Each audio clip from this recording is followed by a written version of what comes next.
Fala comprador, fala compradora. Não sei se você está fazendo um curso online pela primeira vez, mas a ideia de um curso online é a gente ter aulas não muito longas. As melhores práticas dizem que você tem que ficar com aulas entre 20 e 25, no máximo 20 e 25 minutos, e de preferência elas quebradas por tópicos. Então você vai perceber que a gente sempre vai fazer algumas quebras aqui para que você... Claro, e a sugestão é que você assista, da primeira vez assista tudo de uma vez, mas você vai ter esse curso por algum período aí de tempo, né?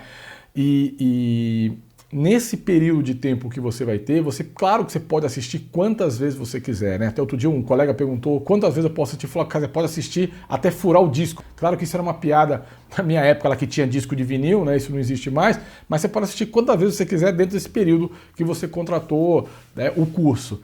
Tá? Então, a ideia é exatamente essa, que você tenha dúvida, você vai direto, você não precisa assistir tudo de uma vez, você vai direto naquele ponto, naquela aula que você quer. Então a gente vai fazer algumas divisões aqui para ficar melhor para você.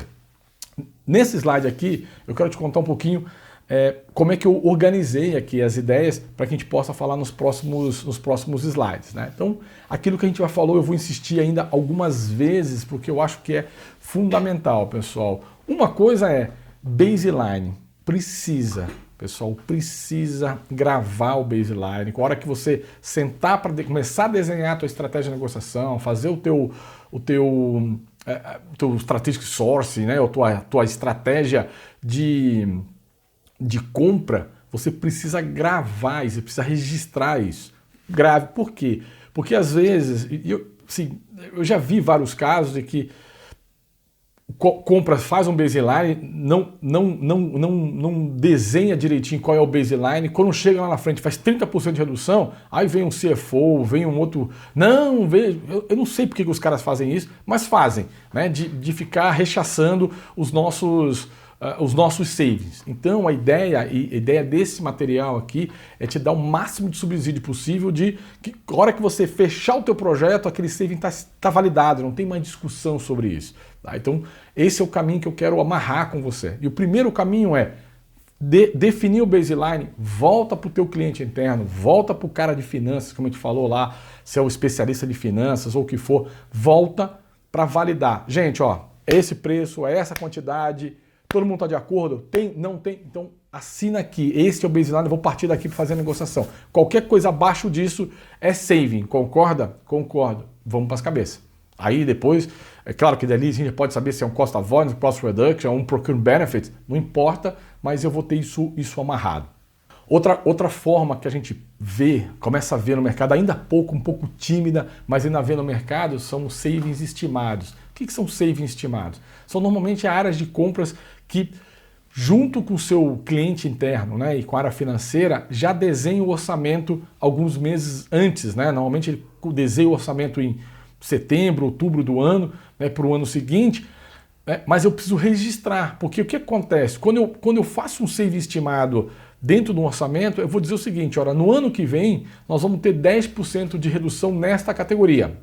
Um saving estimado não é um saving chutado, ele é estimado em cima de algumas técnicas que você tem. Então, por exemplo, no nosso próprio curso de técnicas de negociação, a gente usa a metodologia do Oceano Azul e nessa metodologia a gente mostra algumas formas que você pode ter de estimar os savings para a tua categoria. Mas eu preciso registrar isso, porque no ano que vem, a hora que eu fechar minha negociação, se lá atrás eu disse que era 10% de redução, quanto que eu entreguei? Entreguei 8, entreguei 10, entreguei 12? Eu preciso registrar isso de uma certa maneira.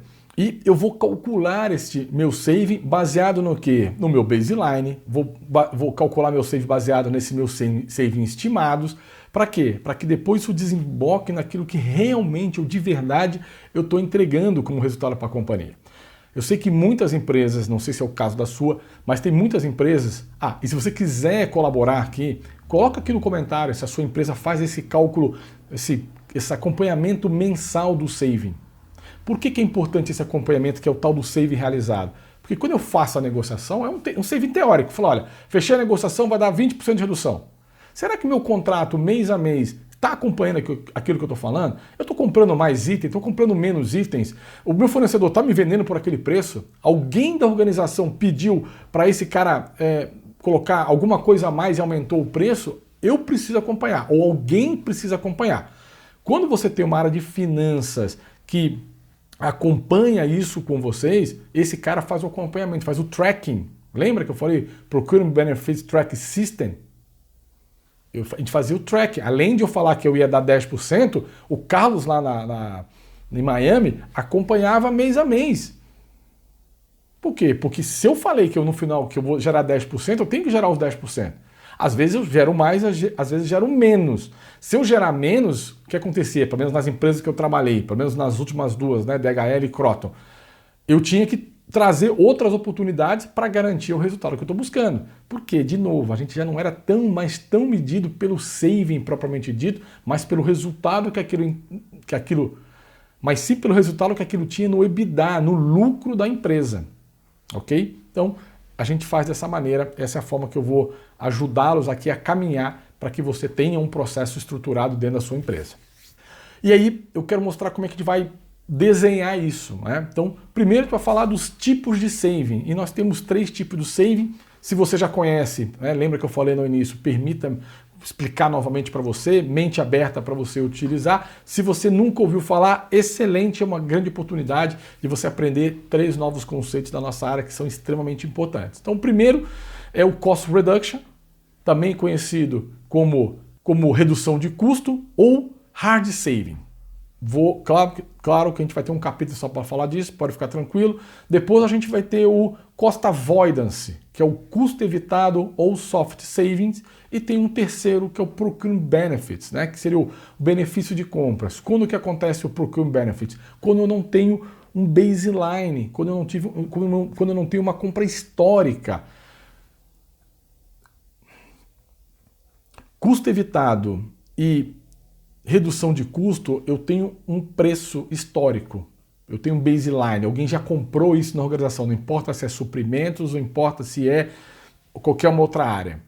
Procurement Benefit é quando eu tenho a primeira compra, e nós vamos mostrar, vou te falar também, vou entrar em detalhes, fica tranquilo para falar sobre isso.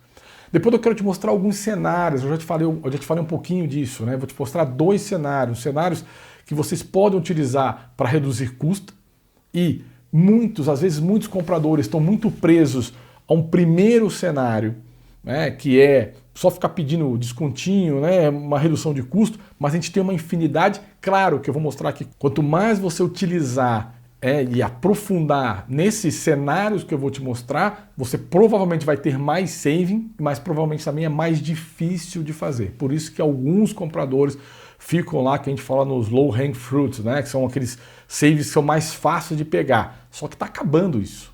Se você está ouvindo aqui, né, você está buscando estudar, entender, esses saves que estão na primeira camada, provavelmente já acabou.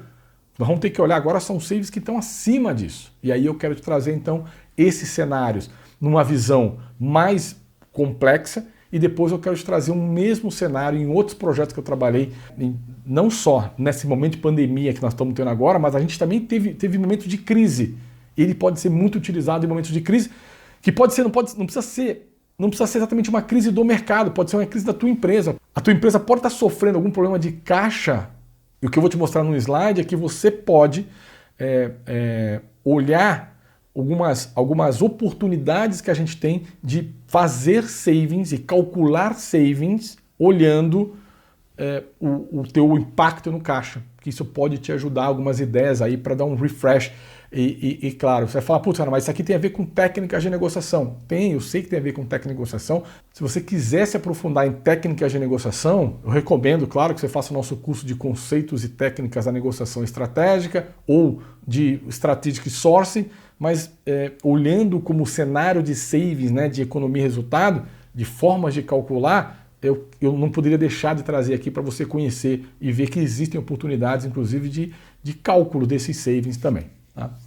E, por último, e lógico que não menos importante, nós vamos falar das regras, né? Porque eu acho que é legal a gente ter as regras de calcular. Lembra que eu falei de jurisprudência? Você vai sugerir para a organização, falar, então, esse saving se calcula assim? Todo mundo concorda? Esse saving se calcula assim? Todo mundo concorda? Vamos criar um book disso? Ou vamos criar uma política para isso, e a gente vai gerando a nossa jurisprudência, a gente vai gravando toda vez que a gente tiver variações disso, para ficar muito claro.